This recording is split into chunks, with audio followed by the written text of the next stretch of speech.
Hello and welcome to another Planet Destiny exotic weapon review. Today we'll be taking another look at the exotic auto rifle Monte Carlo.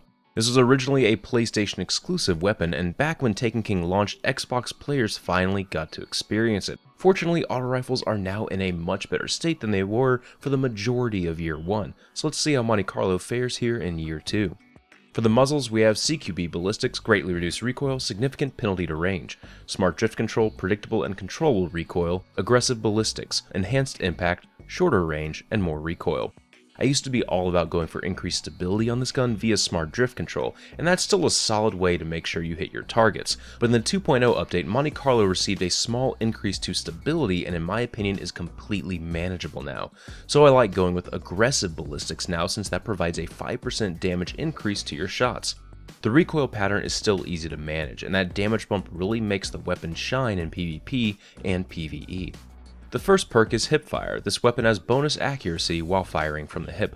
I really like the inclusion of this perk when you pair the weapon with a Warlock or Titan. You're able to get a melee off and then Hipfire to finish people off in PvP. It makes the weapon useful in a slightly closer range, and panic firing isn't as bad. Stormcallers can make great use of this perk by hip-firing a few shots and then getting a long distance melee off. For the stat mod perks, we have high caliber rounds, Send It. Finally, there's Field Scout. For PvP, go with Send It. The increase to aim assist from the range bump makes the gun excel in slightly longer ranges than you're used to. Even though the recoil might be difficult to control, the higher range stat will help fix any shots that aren't too far off. It doesn't aim the gun for you by any means, but it does make it easier to land some shots on a straggler that's just out of range of a normal auto rifle. For PvE, go with Field Scout. Normally, I would say high caliber rounds is the way to go so you can stagger enemies, but auto rifles have a tendency to run out of ammo when you use them a lot in PvE. So Field Scout will make that problem a non-issue. Send It would also be good in PvE, but I just find bringing more ammo to a fight will make your experience using the weapon much better. The final namesake perk is Monte Carlo Method. Dealing damage with this weapon reduces your melee cooldowns and grants you a chance to fully charge your melee ability with each kill. Alright, so this perk is one of my favorites in Destiny simply because it's one of the few weapons that allows you to really build around it.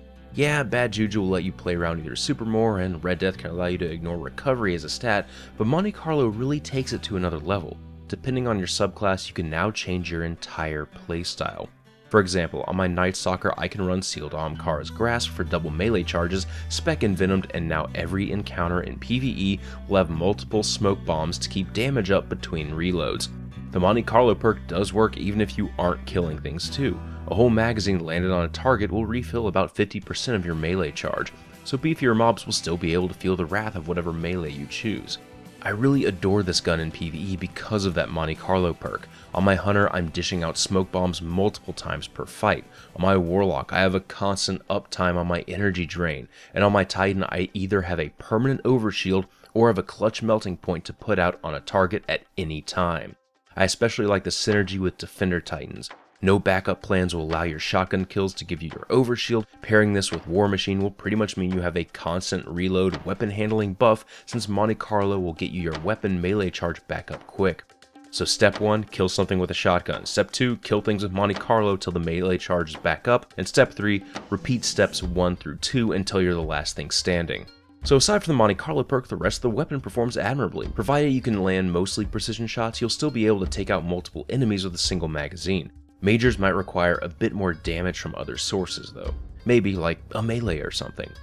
This is also a weapon that can do a lot of good for your group just by sitting on a boss and doing damage, provided you're a Solar Titan that is. Melting Point makes killing things go faster, so constantly putting Melting Point on a boss and using Monte Carlo to get your melee charge back up once again to have Melting Point up will make for short work of the bosses that allow that. Now let's move over to PvP. Again, this is a weapon that allows you to play more around your melee, so Warlocks, this should be right up your alley since Stormcallers have a really nasty melee range. This honestly felt like one of the cheesiest thing in the game when I was doing it, but on my Stormcaller I would spec for max melee range and just zap someone from a stupid distance and then finish them off with Monte Carlo or vice versa.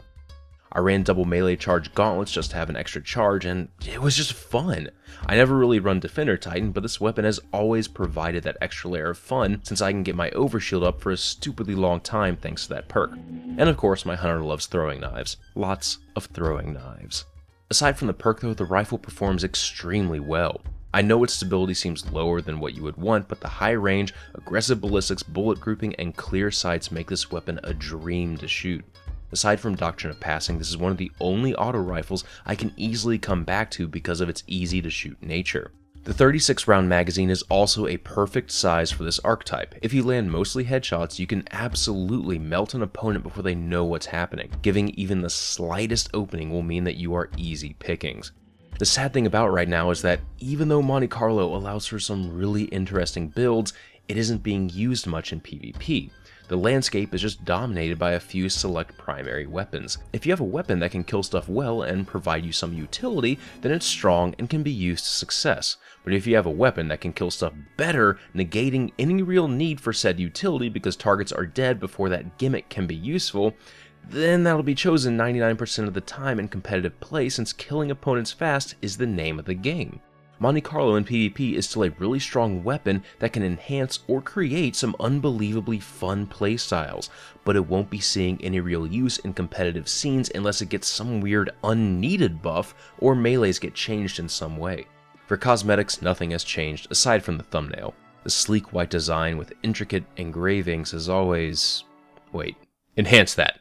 More. Enhance that more! Smoke weed every day. So in closing, Monte Carlo in Year 2 is an absolute powerhouse weapon. In my eyes, it's still one of the most unique because it allows a player to truly make a new playstyle around it, and it still remains a versatile weapon to build upon. Almost every single subclass can have a few builds associated with their melee cooldowns, and some can even be built to help out an entire group. I wish there were more weapons like this in Destiny, since I feel that it's one of the things the game kind of lacks. If there were less weapons that had doing X increases damage and more like Monte Carlo that improve upon various perks, then I think Destiny as a whole would gain a lot more depth for the better. I hope you all enjoyed this review. This has been Patrick Casey with Planet Destiny, your guide to the Destiny universe.